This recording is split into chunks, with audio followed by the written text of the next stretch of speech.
सोलापूर पुणे हायवेवरील असणारा तो दर्गा अखेर हटवला।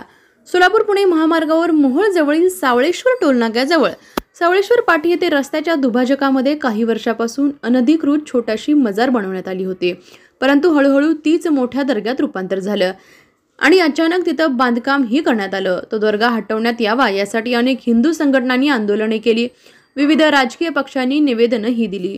तो दर्गा सोलापूर पुणे राष्ट्रीय महामार्गावर रस्त्याच्या मध्यभागी असल्याकारणाने त्या ठिकाणी गर्दी होत असे व मोठ्या प्रमाणावर अपघातही होत असे। यात अनेकांना अपंगत्व व जीवही गमवावा लागलेला आहे।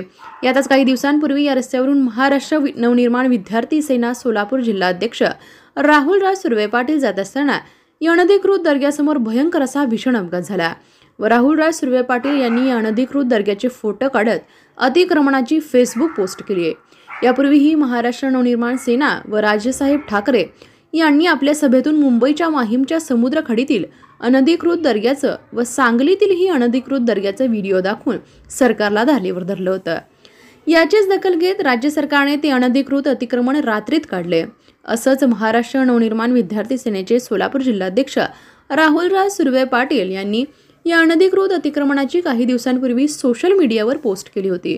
ती अनेकांनी शेअरही केली, अनेकांनी कॉपी पेस्ट करून सोशल मीडियावर टाकली।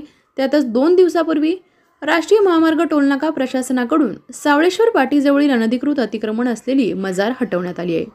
त्यामुळेच आता या महाराष्ट्र नवनिर्माण सेनेच्या फेसबुक पोस्टची सध्या चर्चा होताना दिसत आहे।